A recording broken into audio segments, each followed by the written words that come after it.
Subcommittee will come to order. I apologize for a little delay. We just had a little last-minute legislative tinkering, which took a few minutes, but we're ready to go now.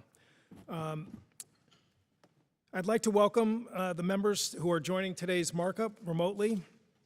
Those members are reminded that they must be visible on screen within the software platform for the purpose of identity verification when joining the proceeding, establishing and maintaining a quorum, participating in the proceeding, and voting.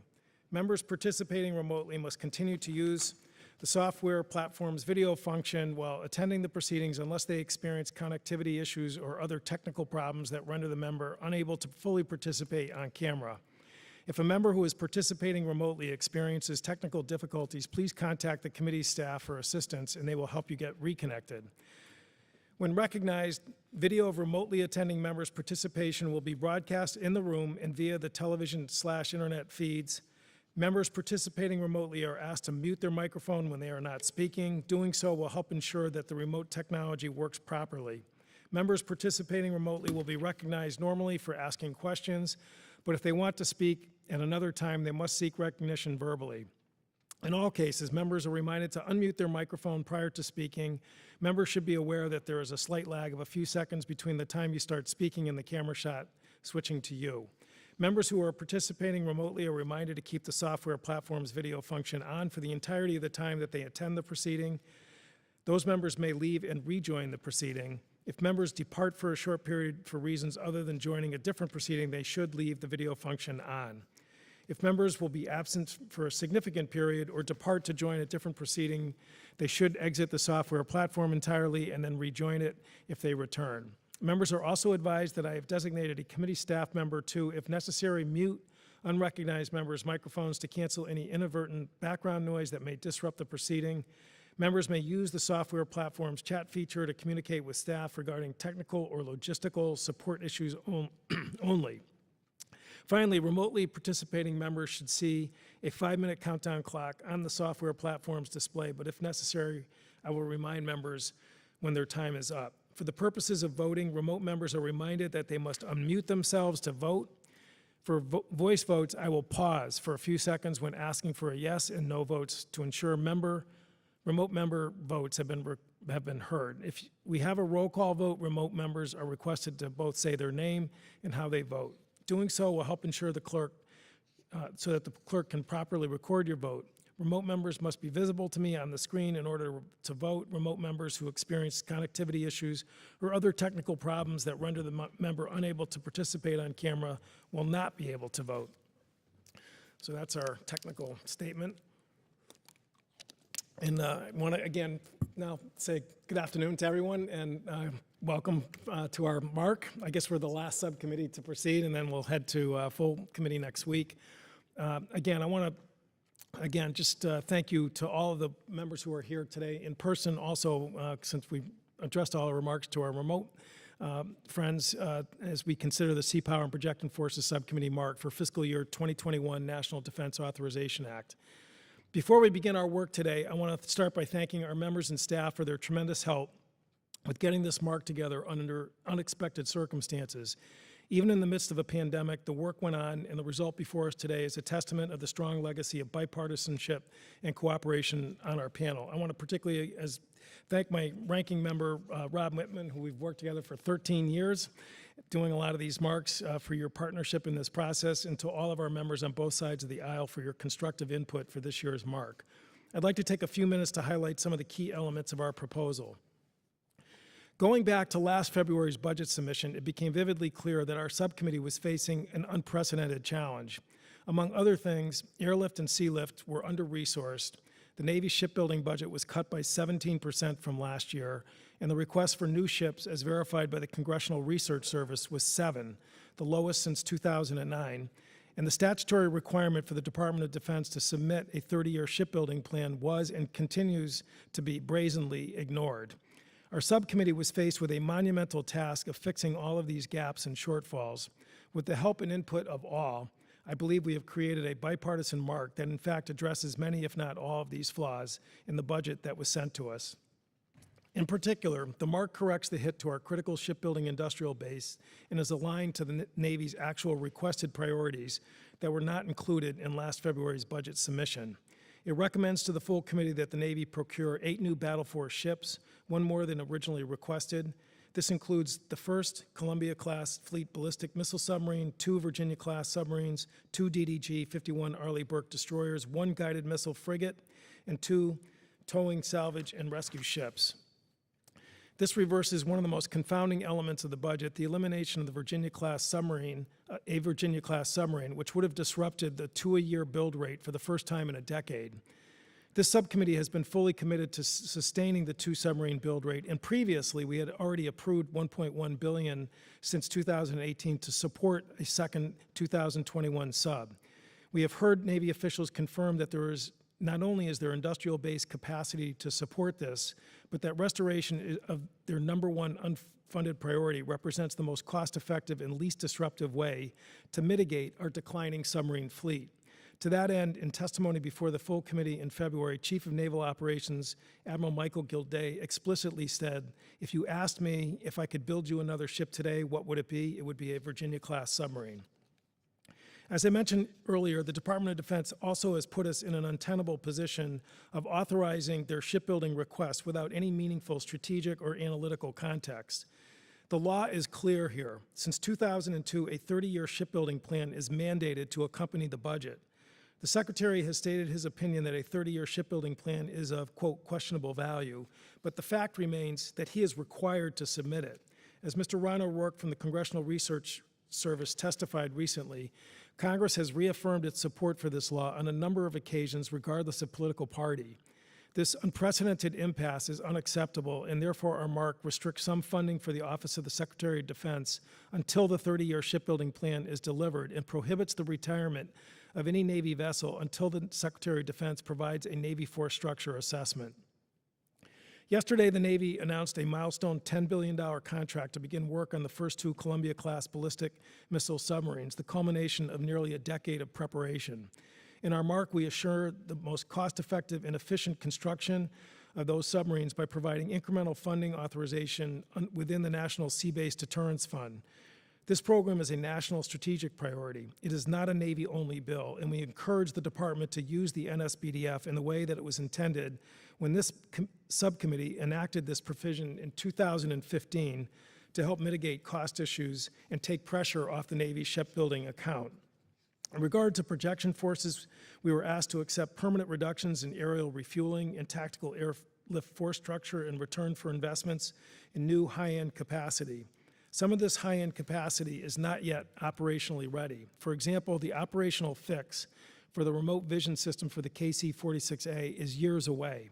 We cannot continue to buy non-operational aircraft, and therefore it is prudent to reduce the amount of KC-46As to the minimum sustained production rate under the contract with the vendor, while ensuring that we retain our legacy capability until the Air Force and industry partners deliver a working tanker.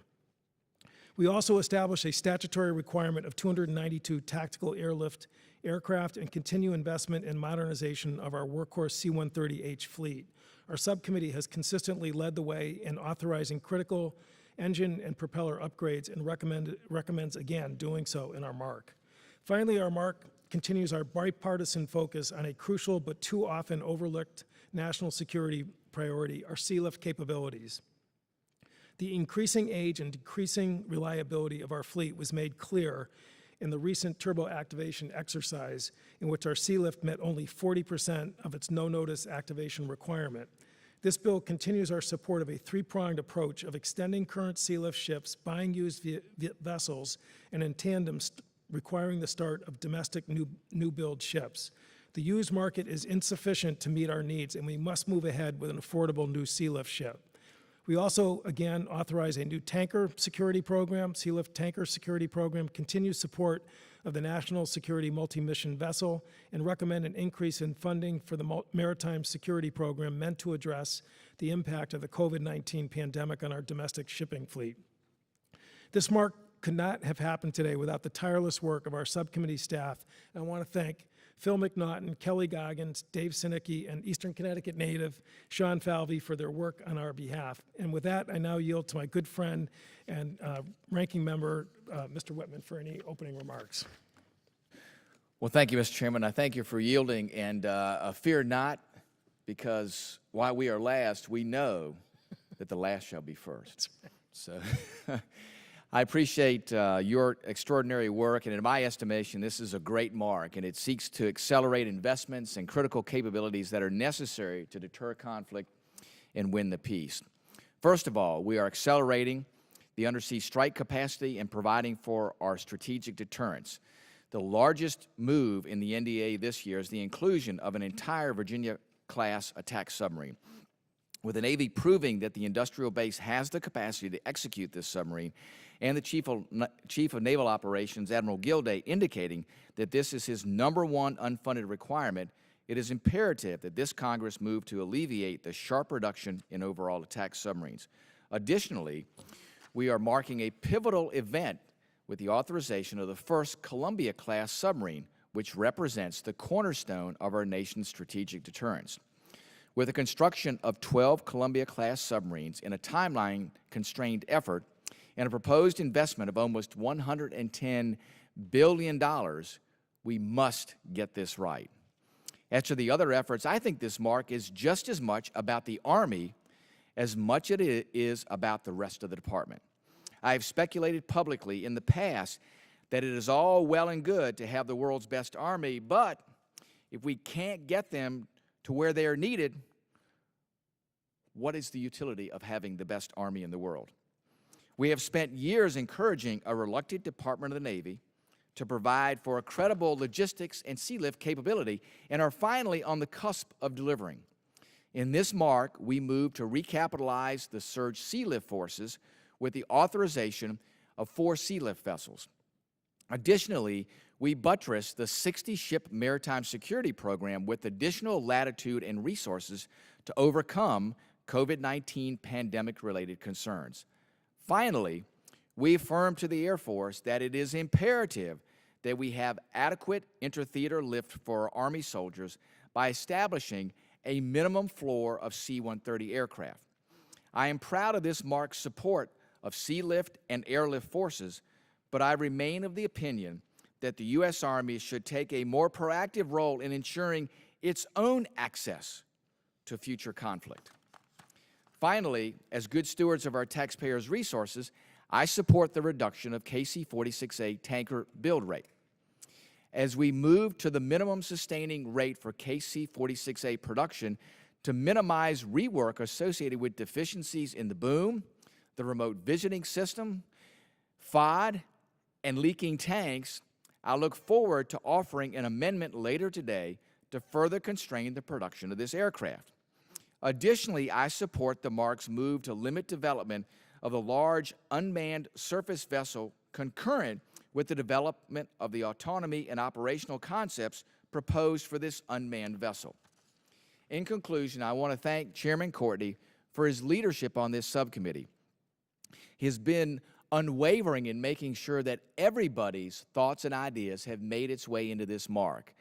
He continues to set the standard, I believe, in delivering a mark that supports the innumerable advances necessary for our military services, while also making sure that we all work in a bipartisan way and putting first and foremost the interests of our nation's defense and the interest of our men and women in uniform.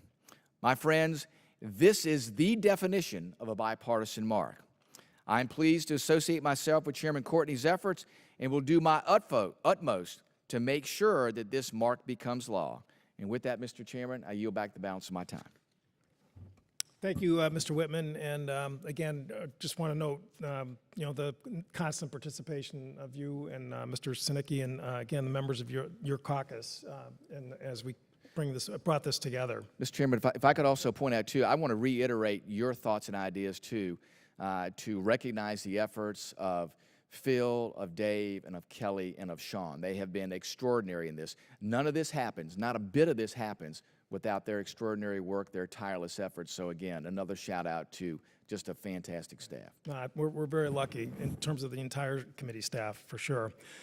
So now we will proceed to mark up H.R. 6395, the National Defense Authorization Act for fiscal year 2021. Without objection, the first reading of the bill is dispensed with. Copies of our subcommittee mark and directive report language were made available and distributed to member offices on Thursday, June 18. Is there any discussion or questions on the subcommittee mark? Chair recognizes Mr. Byrne of Alabama. Yeah, thank you, Mr. Chairman. And let me say, I really appreciate your leadership, Mr. Whitman's leadership, the bipartisan nature of this mark. This is what Congress is all about, particularly when we're talking about defending the American people. I'd like to take a moment to talk about one of the responsibilities that we owe our nation, and that is to ensure we maintain the shipbuilding industrial base. As the Navy transitions to a more distributed maritime strategy, it is critical that we maintain the capacity to produce ships within a budget and time frame that meets the demands of the fleet. It is important to remember that the industrial base for a shipyard can't just be turned on overnight. It takes considerable time, effort, and money to train a workforce to do the important work of building ships for our Navy. And every member of this committee should be vigilant to the health of our shipbuilding industrial base.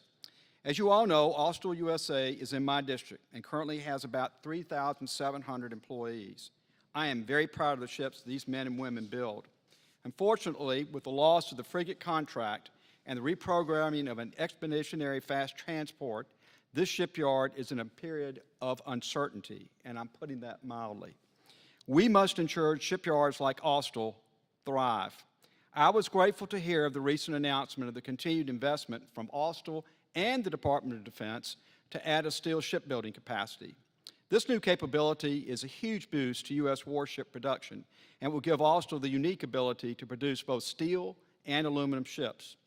Mr. Chairman, while Austal certainly has a bright future given their proven track record and their skilled workforce, I ask for your support in finding ways to maintain that workforce. The EPF is an extremely versatile ship that gives our commanders the flexibility they need to adapt to our changing maritime strategy. Furthermore, I look forward to working with you on innovative ways to meet the fleet's demands with medical ships and unmanned ships. Providing the Navy with assets that are relevant to its future needs, we can assure the health of our shipbuilding industrial base and maintain skilled workers like those at Austal who make it all possible. And with that, I yield back. Thank you, Thank you, Mr. Byrne. And again, just to quickly respond, we have talked a lot about Austal's great work over the years, and they have not had a finer advocate, I can just say, than you in terms of understanding what they do and obviously making sure that all of us are aware of the great work that's there. I would note that in the mark, through your advocacy, we did, again, incorporate that provision to have an EPF converted to unmanned, which again I think is a fantastic idea, a very creative idea. Having ridden on an EPF, and I'm sure other members on the committee, I know the ranking member has, they are really impressive platforms. And when Admiral Ruffhead testified a week or so ago, under your, again, skillful questioning, you were able to tease out from him that they actually could be a very effective platform for a modified medium-sized or small-sized hospital ship. And again, so I think there's a lot, it's like a Swiss Army knife. There's a lot of things you can do with it. And I definitely look forward to working with you. There's other steps in the process yet to come in terms of trying to, again, use that talent and that expertise effectively for the Navy and frankly for other branches. And I don't know if anyone else has any other comments that they'd like to make. Mr. Norcross. Thank you, and I want to thank you and Ranking Member Whitman. We've had this discussion considering the refuelers, and as I sent you a note last week to both of you, as I fully support the mark this year. But I would just caution you going further than that. General Goldfein and Boeing have come to an accommodation that they have agreed to a system that is 10 years newer that we would have had if it had gone through originally. But the most important thing is we can't make up that time, but it's on their dime. And the reason I bring that up, if we waited for every Category 1 deficiency to be held back till we give the approval, we wouldn't have an aircraft carrier, we wouldn't have an F-35, the list goes on and on. But the difference is it's on our dime with many of those other platforms. This is costing Boeing the money. I don't make a part in my district, I have nothing to do with it, but I remember General McDough sitting right down there says, what is keeping him up at night were refuelers. And as you said, Ranking Member, is we can't get them where they're going, then we're going to be lost. So the Senate put 14 more F-35s. That's great. But if we don't have the refuelers, we have a serious problem. And the idea of waiting till the new visual system is ready to go puts us years behind. We can save money, but we can't make up time. 90+% of the time to build a refueler is outside of the visual system. It takes them a fraction of the time to retrofit them. We can still continue to build them, hold the money back until that system's ready, but we will get there quicker after this year. But to try to hold them back beyond this, I think, is something we have to take a strong look at. So again, we appreciate the fact that we sent the message to Boeing. They finally answered the call years late, but going forward, I would hate to see that stalled even further. So with that, I'll yield back.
No further discussion. The chair lays before the members the text of the subcommittee mark for consideration. Without objection, the mark is open to amendment at any point.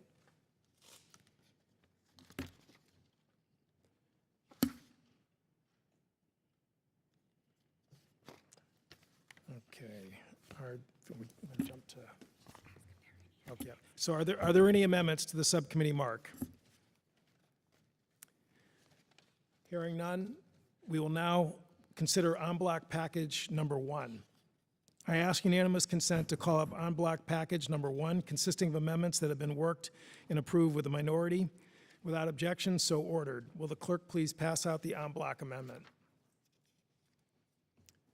And I think that's happening electronically and by email.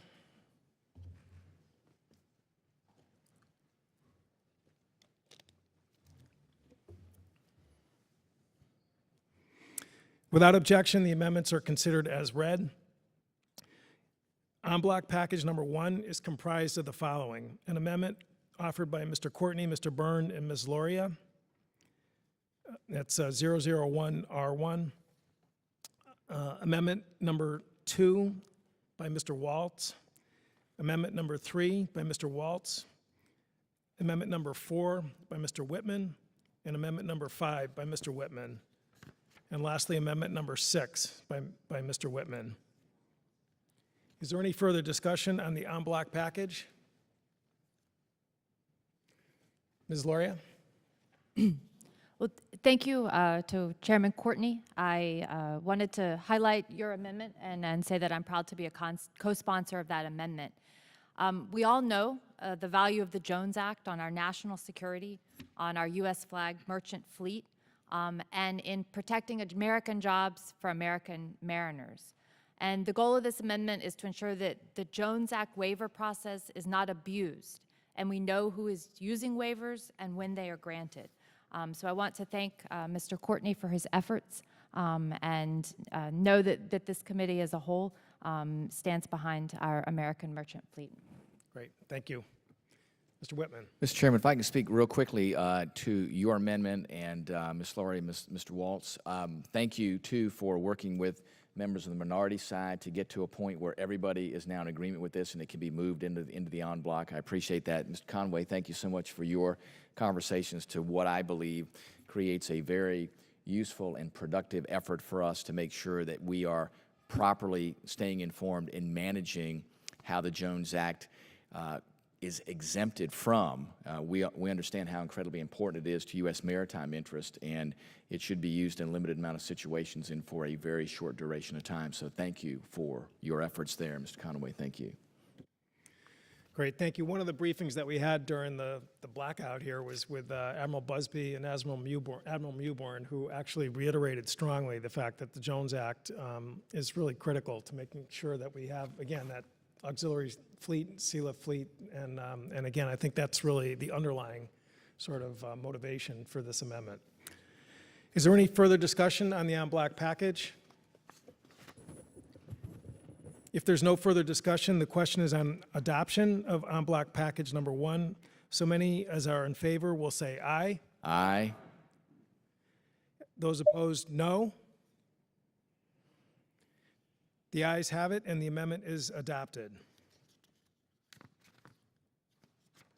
Are there any additional amendments to the subcommittee block, to subcommittee Mark?